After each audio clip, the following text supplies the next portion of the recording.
Shalom, shalom, bien-aimés de Dieu, shalom. Bienvenue à votre émission Plateau charismatique.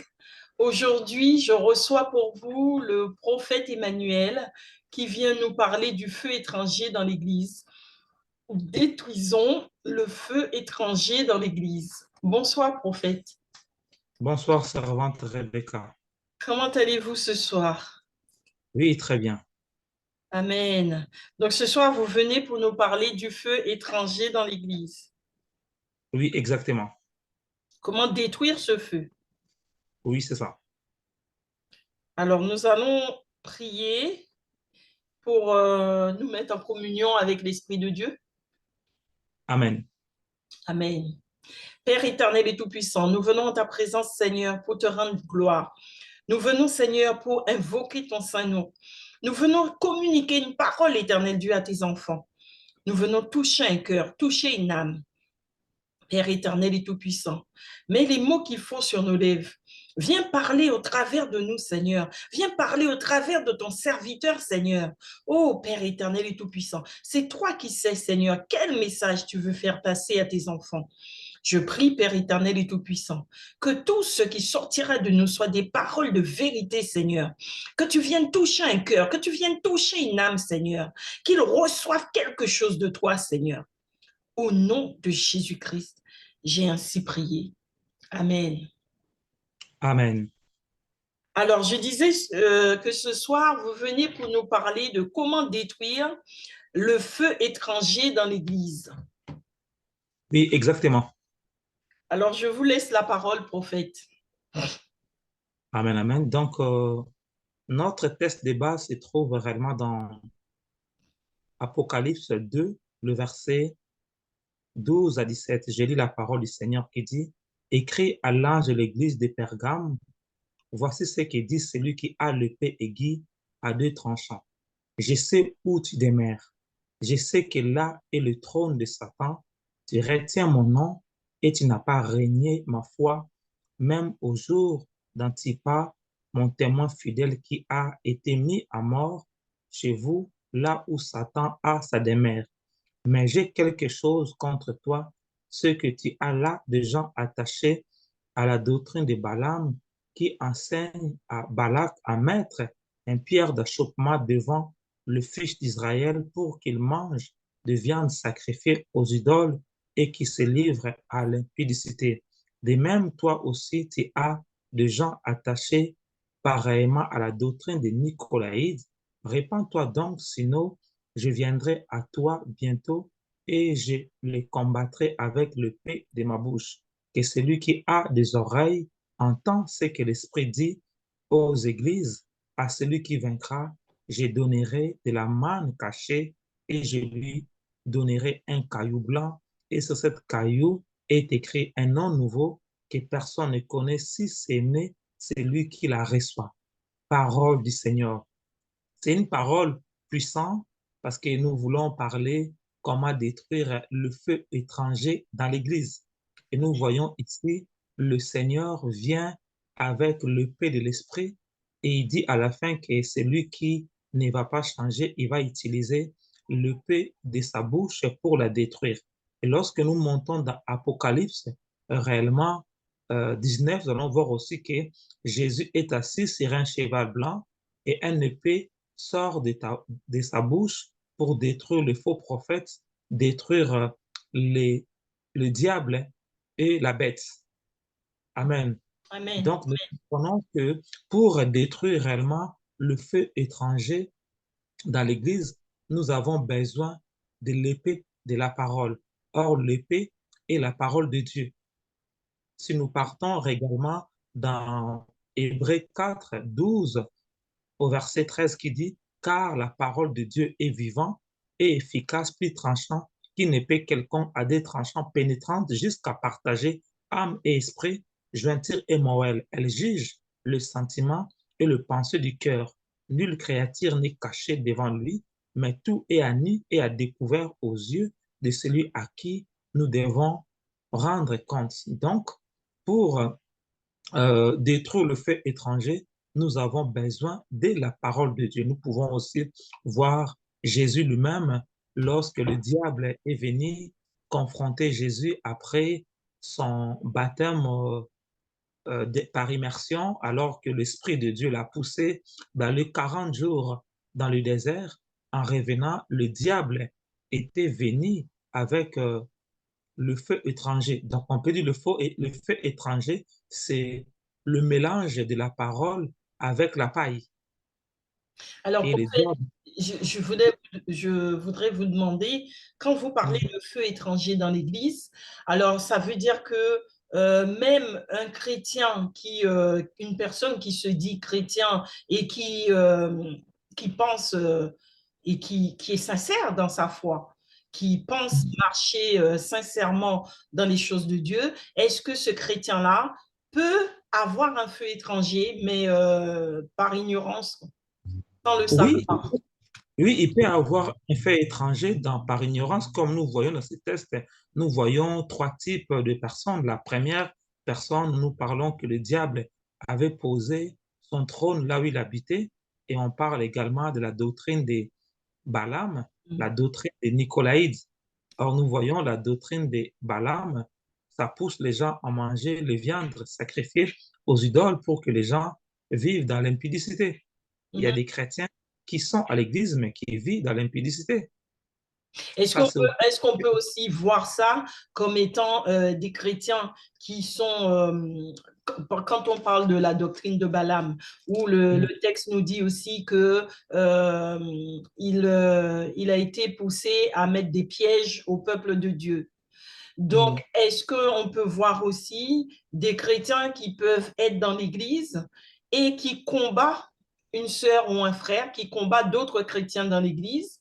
C'est comme mettre des pièges comme si c'était un piège qu'il mettait, comme le texte nous dit, en Oui, combattant, en combattant l'autre. oui, on peut dire c'est comme le pied d'achoppement, comme on peut dire la Bible déclare, le Seigneur a envoyé les apôtres deux à deux Mm, pour faire le travail. Maintenant, si l'Église peut envoyer une fille et une femme célibataire d'aller faire le travail, il y aura une attraction entre ces deux personnes-là. Un jour, ces personnes-là peuvent tomber dans la fornication. C'est mm, aussi une pierre d'achoppement qui est là. d'accord. Donc, on ne peut pas envoyer des disciples. Si on doit envoyer le disciple, s'il y aura deux filles, il faut mettre un garçon. On ne peut pas envoyer une fille avec un homme pour aller faire la mission. Tant qu'ils ne sont pas mariés, on ne peut pas les envoyer. Parce que l'ennemi peut créer un pierre d'achoppement entre eux qui tombe dans la fornication. Mm, d'accord. Donc, comme je disais que, en fait, le feu étranger représente le mauvais enseignement et montre aussi la maladie dont l'ennemi est en train de souffler dans l'Église. Parce que j'étais en train de prier, Dieu m'avait donné de la révélation. Vous voyez, Dieu m'a ouvert les yeux, je vis la bête, le faux prophète et le diable, qui est le dragon, qui soufflait le feu sur la terre. Et Dieu m'expliquait que réellement, l'ennemi est en train de souffler réellement de feux étrangers dans l'Église qui sont des mauvais enseignements, qui sont la maladie. Et ce texte nous montre comment, même à l'époque de Jésus, le diable était venu la tenter, mais comme Jésus avait la parole de Dieu dans sa bouche, il a rétorqué à plusieurs fois, trois fois, reprises devant le diable qu'il est écrit que l'homme ne vivra pas seulement de pain, mais il vivra de la parole de Dieu. Mhm, Le diable l'amène encore dans un second endroit pour lui montrer réellement, pour lui dire, il est écrit, si tu te jettes, Dieu va envoyer tes anges pour te prendre. Or, il avait transformé la parole. Il dit, tu ne tenteras point le Seigneur ton Dieu. mhm, Il amène encore le Seigneur dans un autre endroit élevé. Il montre au Seigneur tout les choses sur la terre. Il dit, toutes ces choses m'ont été données lorsque j'avais ravi la clé Adam et Ève. Si tu me prosternes pour m'adorer, je te donnerai. Dieu lui dit, on doit seulement adorer seulement le Seigneur lui-même. Et le diable est parti. C'est là où les anges sont venus et réellement l'aider. Donc nous comprenons pour détruire le feu étranger à l'Église, nous devons être des personnes qui connaissent la parole de Dieu. Parce que Jésus a vaincu, parce qu'il connaissait la parole de Dieu. Et nous pouvons aussi voir réellement dans Actes des Apôtres 17, versets 10 à 12, nous voyons aussi, on dit ici, aussitôt le frère fit partie des nuits, Paul et Silas pour Bérée. Lorsqu'il fit arriver, ils entrèrent dans la synagogue des Juifs. Ces gens avaient des sentiments plus nobles que ceux des Thessaloniques. Ils, ils écrirent la parole avec beaucoup d'empressement et ils examinaient chaque jour l'écriture pour voir si ce qu'on leur disait était exact. Plusieurs d'entre eux crurent ainsi que beaucoup de femmes grecques, des distinctions et beaucoup des hommes. Nous voyons, pour réellement vaincre le fait étranger, nous devons être comme des chrétiens de Béret qui examinaient chaque parole qu'on leur donnait pour savoir si réellement cette parole-là vient de Dieu ou ne vient pas de Dieu. Parce qu'il y a beaucoup de personnes qui se sont déguisées en serviteurs de Dieu, mais qui ne sont pas, mais qui amènent des doctrines et des enseignements qui n'est pas bibliques, Mm. qui est la paille mélangée avec la parole. Et lorsqu'une personne mange une parole mélangée avec la paille, lorsque la tentation viendra, il va tomber devant la tentation parce qu'il ne mange pas une nourriture équilibrée. Mais les chrétiens de Béret examinaient la parole de Dieu et cela le permettait réellement de ne pas tomber dans les mauvaises doctrines. Or, aujourd'hui, Dieu veut que nous puissions réellement examiner chaque parole parce que le fait que nous croyons en Dieu, parce que nous voulons aller réellement au paradis, donc on ne tolère pas qui que ce soit nous donne une nourriture mélangée. Mm. C'est le devoir d'un chrétien réellement de commencer à examiner la parole de Dieu. Tout ce qu'on doit l'enseigner, il doit voir est-ce que réellement dans la Bible, cette parole-là se trouve. Si le diable avait amené le feu étranger auprès de Jésus, Jésus l'a pu vaincre parce que Jésus avait la parole de Dieu. Donc, nous devons aussi avoir la parole qui est l'épée de l'esprit. Parce que beaucoup d'enfants de Dieu ont aussi la parole de Dieu. Ils ont l'épée, mais leur épée est rouillée et encore dans le fourreau. Mais Dieu veut que nos épées sortent du fourreau pour réellement détruire réellement le feu étranger qui est dans l'Église, Et qui rend le peuple de Dieu faible.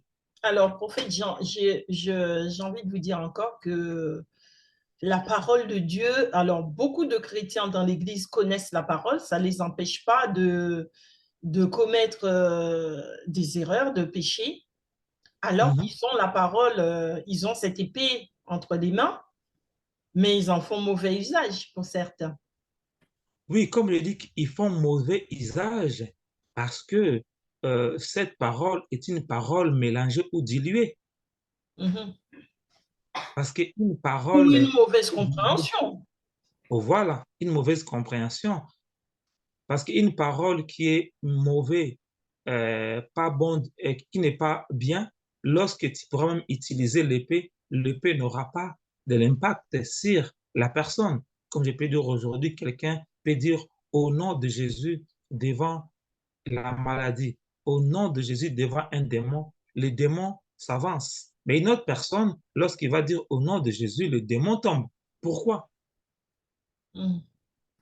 Parce que cette personne-là vit dans la sanctification, cette personne-là n'est pas dans le péché. Or, la parole mélangée permet aux chrétiens de connaître la parole de Dieu, mais ils tombent dans le péché, comme on a dit par rapport aux doctrines de Balaam. Ces gens-là, ils connaissent la parole, ils savent que l'impudicité, Dieu l'interdit, mais comme ils mangent une parole mélangée, lorsque la tentation vient, ils arrivent à tomber devant la tentation. Mhm. Mhm. Ils se disent que non, ma chair est faible. Mais or, nous voyons que le Seigneur, il n'a pas succombé à chaque tentation. Pourquoi? Parce qu'il mangeait la parole de Dieu. Mhm. Parce que lorsque la parole de Dieu se trouve dans nos vies, on pourra savoir, comme Dieu dit, fuyez l'impudicité. Mhm. Joseph, comme il avait la parole de Dieu, la femme de Potiphar lui a proposé, il avait réussi la mission contre lui, mais Joseph a fui. Mhm. Mhm. On voit que la personne va dire, on m'a tenté, mais parce que lui aussi, il avait cette sémence à l'intérieur de lui qui l'a poussé réellement de tomber. Parce que nous voyons que la doctrine de Balaam, il avait mis d'abord des autels pour envoûter le peuple de Dieu. Il Mais avait déclaré, oui, allez-y. il avait d'abord envoûté le peuple de Dieu en posant des autels pour savoir comment le mettre un sortilège dans leur vie. Quoique, il n'a pas vu le péché. Oui, j'allais vous demander plus concrètement, prophète, une personne dans l'Église, un fidèle de l'Église, un chrétien, qui porte en elle justement cette mauvaise semence, est-ce Mm. que cela peut être un frein à son ministère, si toutefois il a un ministère à mener? Nous avons tous, même si on n'a pas les 5 ministères, mais nous sommes tous appelés à servir. Est-ce que Ah oui. cela peut être un frein à son service devant Dieu, ou est-ce que il peut quand même rentrer dans son service malgré le fait qu'il ait cette semence négative en elle? Bon, il peut être dans le service de Dieu, mais il ne pourra pas donner le bon rendement comme Dieu le veut. Mm. Pourquoi? Parce qu'il a quelque chose de l'ennemi à l'intérieur de lui. C'est pour ça que nous voyons même les apôtres, ils aimaient le Seigneur, mais ils avaient encore le sémence dans leur vie. Mais lorsqu'ils étaient revêtus de la puissance de Dieu, ils ont pu gagner 3000 âmes. Donc, nous pouvons voir que lorsque le feu étranger se trouve dans la vie d'un enfant de Dieu, l'enfant de Dieu ne pourra pas être au top aux recommandations de Dieu. Il pourra être un chrétien étiquette, mais il ne pourra pas faire le travail comme Dieu nous dit que si nous sommes remplis du Saint-Esprit, c'est pour gagner des âmes. Mais alors, il y a une chose qui me trouble, prophète, c'est que dans ce monde, dans ce bas monde, nous sommes tous pécheurs. Alors, même Mhm. si la parole de Dieu dit que quand on accepte Jésus comme Seigneur et Sauveur, le Seigneur nous appelle des justes. Nous devenons Mhm. des justes, des enfants de Dieu, des justes. Mais ça n'empêche que malgré le fait que nous soyons des justes, appelés justes, nous continuons à pécher involontairement ou volontairement. Tant qu'on vit sur la terre, on est amené à Mhm. pécher.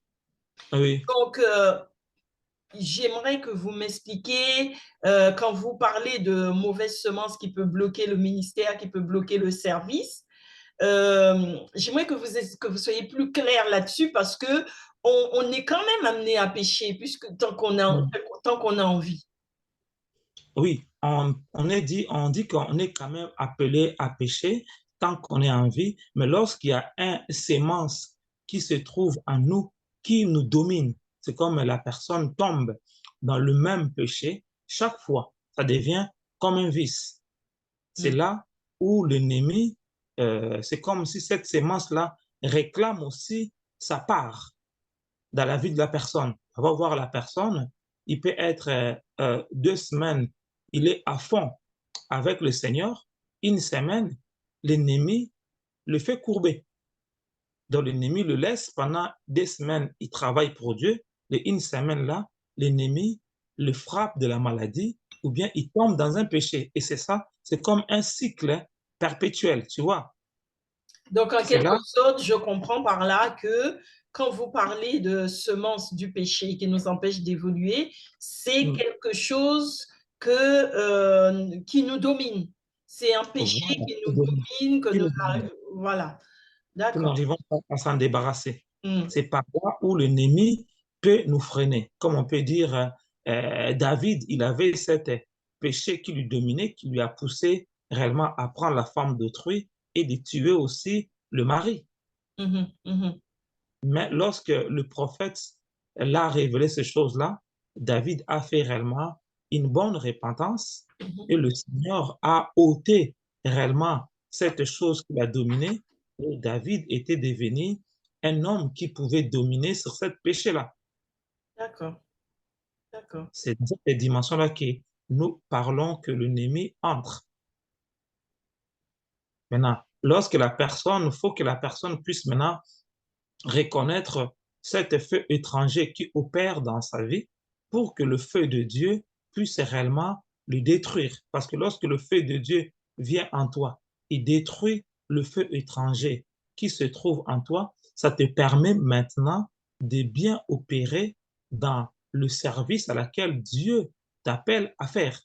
Mais lorsque le feu étranger est en toi, donc le feu étranger peut te laisser, comme je dis, pendant une semaine ou 2 semaines, tu es un chrétien joyeux, tu dis vraiment, ah, Dieu fait des bonnes choses. Après une semaine, tu commences à pleurer parce que c'est là le temps où l'ennemi vient maintenant te chicoter, vient te pousser à tomber dans le péché. Lorsque tu tombes dans le péché, l'ennemi maintenant, il te laisse parce que lui aussi, il a eu sa part. Mm. Il te laisse, 2 semaines encore, tu bosses bien avec le Seigneur. Après une semaine encore, l'ennemi vient encore, il t'enchaîne encore, tu tombes encore dans le péché. Or, Dieu veut que nous puissions vivre de gloire en gloire, de victoire en victoire. Oui. C'est pour ça que l'apôtre Paul disait que ce que j'ai haï, je le fais. Mhm, mhm. Mais qui me délivrera de cela? Mais le Seigneur l'a pu le délivrer. Donc, on parlait que le feu étranger, lorsqu'il est dans la vie d'une personne ou dans l'Église, parce que l'Église, c'est le corps du Christ, nous sommes cette Église-là qui est le corps du Christ, lorsque le feu étranger est dans nos vies, cela nous empêche réellement à donner le bon rendement que Dieu attend de nous. Mais je comprends aussi, prophète, que on doit aussi, quand on reconnaît ou qu'on nous fait savoir qu'on a un feu étranger en nous, hein, une semence, une mauvaise semence, la personne doit aussi avoir ce désir de repentance, ce désir Oui, de repentance pour être transformé. voilà. Ça Donc, veut déclarer sans que ce désir, cette semence ne peut pas sortir de lui ou d'elle. oui, oui, parce que s'il n'a pas le désir de cela, cette sémence restera dans sa vie. Bon, peut-être aussi la personne peut aussi croire que c'est une manière dont ça lui arrive, mais lorsqu'il va comprendre que c'est un mauvais sémence, quand on avait nous parler, c'est le test que le Seigneur dit à l'Église, voilà, tu es à côté, là où tu habites, le diable est là, il a tué quelqu'un, tu es aussi attaché à Balaam, tu es aussi attaché à Nicolaïde, mais répands-toi. Sinon, le paix de ma bouche va sortir pour te détruire. Mais celui qui vaincra, je lui donnerai la manne cachée. Or, nous voyons que la manne cachée était réellement la parole que Dieu donnait au peuple de Dieu qui s'est sorti réellement de l'Égypte. Mhm. Lorsque tu sors du contrôle du feu étranger, qui était Pharaon aussi, un serviteur du diable, Dieu l'amène maintenant dans le désert. C'est là où Dieu lui donnait réellement la manne cachée. Or, la manne cachée tombait chaque matin. C'était une nourriture qu'on le mangeait seulement cette journée-là. Donc, on peut dire la manne cachée représente la parole de Dieu, mais une parole révélée pour la journée, qui pour chaque jour. Donc, la personne qui va vaincre le Seigneur commencera à lui donner chaque jour une révélation par rapport à la journée qu'il a pour qu'il puisse avoir la victoire. Mhm. Mhm. C'est ça que nous voyons que lorsque on a fait réellement le tabernacle, on a mis réellement le- la table de commandement qui était la parole de Dieu. Ils ont mis aussi la manne cachée qui est la parole révélée. Ils ont mis aussi réellement le bâton de commandement. Or, nous sommes cette arche-là, l'arche en mouvement. Parce qu'avant, Dieu habitait dans l'arche, dans un coffret où les gens portaient. Mais aujourd'hui, Dieu habite en nous. Donc, on peut dire en nous, nous avons le table de commandement, le table de la loi qui est la parole de Dieu et la parole révélée qui est la manne qui doit descendre chaque matin dans nos vies pour savoir qu'est-ce que l'ennemi a préparé pour nous aujourd'hui pour que nous puissions avoir la victoire de cela. Maintenant, lorsque la parole révélée descend en nous, on sait, maintenant, on peut maintenant exercer le bâton de commandement contre toute chose qui se trouve devant nous. Or, lorsque nous avons la parole, qui est le dit commandement, c'est comme le logos. Ce n'est pas une révélation. Or, la manne cachée, c'est la parole révélée. Donc, c'est pour ça que nous voyons que Jésus, chaque matin, il s'est réveillé très tôt le matin pour recevoir la parole révélée pour la journée, pour savoir comment combattre le feu étranger. Lorsqu'il avait la parole révélée, il pouvait savoir comment exercer les choses. Amen. Et nous voyons, on dit qu'il nous donnera aussi un pierre, un caillou blanc, et on mettra un nom nouveau à l'intérieur. Donc, lorsque la manne descend dans nos vies, il nous donne aussi un pierre précieux qui va mettre un nom nouveau.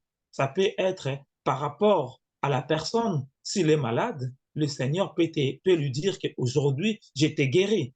Aujourd'hui, je t'ai fait ainsi. Pourquoi cette personne-là a vaincu réellement le feu étranger? Maintenant, ses oreilles seront audibles à écouter facilement Dieu et il pourra marcher de victoire en victoire, de gloire en gloire.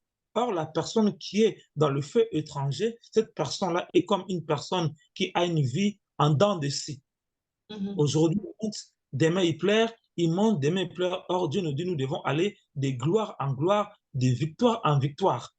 Pourquoi? Parce que le feu étranger a été détruit. Nous devenons maintenant le feu dévorant. Et comme nous devenons le feu de Dieu, nous devons maintenant commencer à plaire à notre Dieu. Et nous allons maintenant commencer à faire des choses que Dieu nous recommande à faire chaque matin. Et nous voyons Jésus, chaque matin, il faisait des choses extraordinaires parce qu'il était en connexion avec le Père. Or, nous sommes aussi des chrétiens qui veut dire le petit Christ, qui veut dire aussi consacré de Dieu, qui veut dire aussi oint de Dieu. Amen, amen, amen. Mais Donc, prophète, on voit aussi, quand vous dites que des personnes qui n'ont pas le feu, donc qui font un peu yo-yo, mais aussi, on peut voir aussi des chrétiens qui régressent, qui ne manifestent pas toujours le feu de Dieu, sans pour autant avoir une mauvaise semence, simplement parce que ces personnes arrivent et quand arrive l'épreuve dans leur vie, ils ne reconnaissent pas que c'est une épreuve ou ne supportent pas l'épreuve et donc ils ont des attitudes, des comportements où ils vont baisser les bras, donc ça baisse le feu de Dieu aussi en eux. là, on peut parler comme par rapport à Matthieu 13, là, on parle sur le parabole de la sémence et du terrain. Parce qu'on dit la sémence qui est jetée réellement dans les endroits pierreux, lorsque la personne reçoit la sémence, elle est contente, mais comme il y a des pierres, lorsque la tribulation viendra, cette sémence-là va mourir et il sera encore triste. Et cette personne-là, normalement, nous devons d'abord labourer la terre pour enlever réellement ces rochers ancestrales qui empêchent à la sémence de Dieu de grandir. Dieu a dit à Jérémie, je t'ai établi pour que tu arraches, tu abattes, tu ruines, tu détruises et tu plantes. Donc, les genre de personnes-là, ils ne sont pas dans le péché, mais il y a une chose qu'ils ont hérité dans leur vie. On peut appeler ça le pierre ancestral. Leur vie se trouve dans un pot. Quelqu'un qui est dans un pot, il ne peut jamais devenir grand parce que le pot, on l'amène là où on veut l'amener. Or, Dieu veut qu'il soit réellement planté, que le pot soit brisé pour que réellement il puisse avoir des racines qui vont descendre jusque dans l'eau qui est la parole de Dieu pour qu'il puisse grandir. Donc, nous pouvons dire que c'est le manque de parole dans la vie des enfants de Dieu qui les empêche à être forts dans les combats. C'est ça, nous pouvons voir que les enfants de Béré, c'était des personnes qui méditaient la parole de Dieu. Chaque jour, ils l'examinaient. Cela le rendrait fort.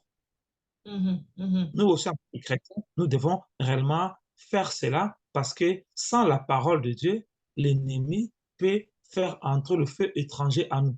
Donc, chaque jour, nous devons lire la parole de Dieu, examiner la parole et prier par rapport à ça. Et lorsqu'on priera par rapport à ça, on portera des armures et on pourra réellement savoir lorsque un feu étranger vient devant nous, nous pouvons le savoir. Mais celui qui ne lit pas la parole de Dieu, le feu étranger peut être là et on peut lui donner là quelque chose qui est mélangé, il va le trouver normal.